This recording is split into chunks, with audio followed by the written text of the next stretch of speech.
So the first phase when you are growing as an artist, you are, I don't mean this in a harsh way, but you are unknown. And so what we are trying to do here is we are trying to get attention. And as soon as we start getting attention, then we go into phase 2. Now, phase 2 is awareness. So we are making people aware of you. Now, for this, what we're trying to do is we are trying to feed curiosity, and bring value. So therefore, also entertain is another thing that we are trying to do.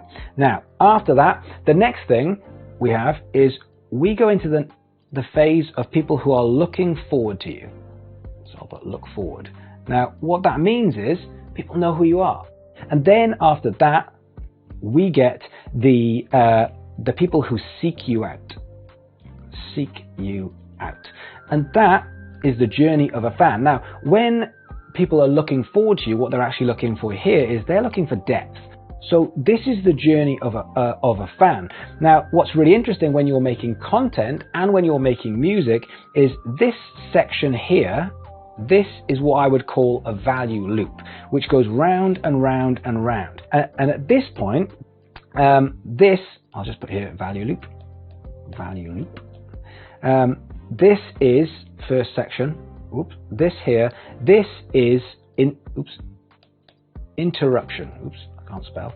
Interruption. So we are interrupting people in their day. Whereas the next section, the people who seek you out, these are fans. But what it means here is we need different content, including the music. We need different content depending on different content. Excuse my childlike writing. We need different content depending on where somebody is on this journey.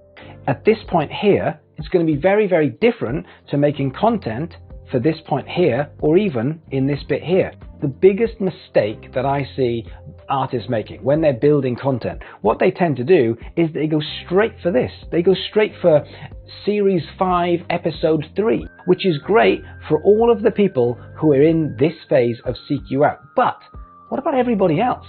When you say you know who I am, what about the people at the beginning who don't know who you are? And you say, you know who I am? And they say, no, I don't. I've got no idea. I don't know you. I don't know your music. I don't know what you're like. I know nothing. And so we're trying to force this narrative of you know me and you know my content, and I'm trying to look after the 300 people in Instagram, instead of saying, whilst I look after this 300 people in Instagram, I need to look after everyone else in the journey as well. When it comes to getting attention, you've got two choices. You can pay for adverts, or you can go for the free organic reach, which, let's face it, is what everybody wants. They want their content to be seen. But if we are after free organic reach, we have to go to the place which says this is where there is free organic reach. X marks the spot on the treasure map. We have to go to that point. And right now, the point where it says X marks the spot, this is where free attention is micro content. It's TikTok, it's Instagram Reels, and it's YouTube Shorts. Now, in order to get attention and to build your fan base, you need to follow these 5 key steps. Number 1 is creating entry point content. So remember what we just drew. Part of that is people are going to see your content who don't know who you are. So therefore, we have to bring them up to speed. We have to make content that brings value, entertains them, but also builds that connection where someone new will see it and say, hey, I understand that. And it could be potentially, let's say as an example, don't shoot the messenger, it could be a cover of a song. Let's say you do a completely wacky cover, or a cover of a song which is nothing like your music, but you make it into your own. What you're doing is you're saying, you understand this model, and now I've made it into me. So instead of saying you like the song, you're saying the song isn't important. I'm the important one. I'm just making something in a way that you understand. So you're saying, I'm the star and the song backs me up. Same thing with trends, same thing with collabs. Then number 2, split your content into fan and non-fan based content. Effectively, you are making content for people who don't know who you are, but you are also making content for the people who do. You are making content for those people who have been with you for the last year and they do know who you are and they have been to some of your gigs, but you are splitting your content so not everything is new, but you're starting to think of where on the journey that fan might be, and you are making content for both of them. Number 3, and this one's important, 10 seconds of content is probably not going to be 10 seconds of creation. And what I mean by that is it might take you 10 seconds to watch, but it probably isn't going to take you 10 seconds to create. The same way as if I said, oh, a song's only 3 minutes, it probably only took you 3 minutes to make. No, it took me weeks and weeks and weeks. Now, when it comes to content, that 10 seconds might have taken you half an hour because of all the things that go into it. Because we've got to think about things like the shot, we've got to think about the lighting, we've got to think about the audio, we've got to think about the framing, we've got to think about the clothes, we've got to think about the style and the font that you're using. All of these things make a difference of whether a piece of content is going to be pushed out more. Number 4, keep your content as short as possible. Remove the ego. The reason for this is because everything now revolves around watch time. So if you make a piece of content which is 10 seconds and people watch it for 10 seconds, it will go viral. As soon as someone says not interested, that halves the watch time, because all of a sudden you're getting that average watch time. Someone watched 10 seconds, someone watched none, averages out at 5. The more people are scrolling straight past, your watch time is lowering and lowering and telling the algorithm not to push it out. So therefore, if you make shorter content, it's going to be punchier, it's going to be faster, it's going to be more exciting. Whereas if you just start and say, all right guys, how you doing? Damian Keyes here. I'm wasting time and people are getting bored and they're scrolling because they're expecting short, sharp pieces of content.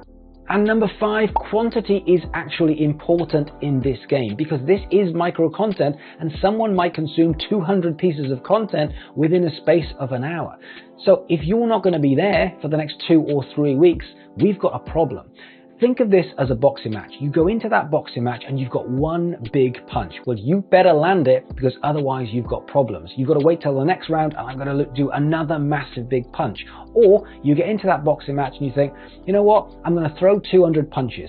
I don't know if all of them are going to land, but every so often I'll get one absolute corker. Now, when it comes to making micro content to build a fan base, I've got a couple of suggestions and a couple of questions I want you to ask yourself.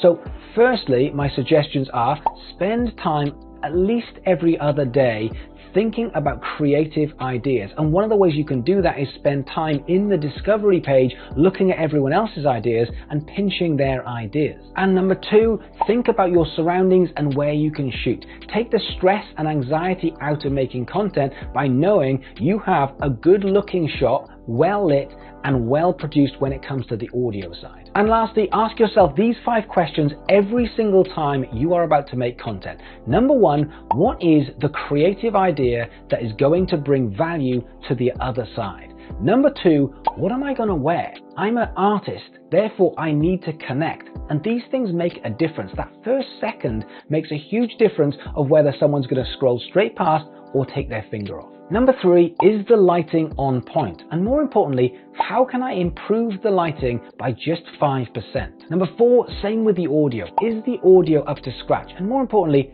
how could I potentially improve the audio? Would I dampen the room? Would I buy myself just a little mic that plugs into an iPhone? How can I improve that audio, because that will improve the watch time? And lastly, does the framing and style suit the platform? And what I mean by that is, if you're going to upload something to TikTok, are you using the fonts inside TikTok? Because TikTok will like it. And fonts go in and out of style. So therefore, am I choosing a style and a look that fits the aesthetic and the consumption habit of right now? Now, if you can use these guidelines to make content on a daily or even semi-daily basis, you will start to see your engagement and your watch time go up. And if you do that, you'll start to see more followers. And if you're bringing them value on a daily basis and stopping thinking about that building content for people who already know who you are and start looking after people who don't know who you are and have just come into the journey, at this point, you should be able to build your fan base fast. Lastly, don't forget, this is all about your talent and your music. So get your music in as much content as possible, because the last thing you want to do is build an audience who don't care about your music. Visit www.youradam.com.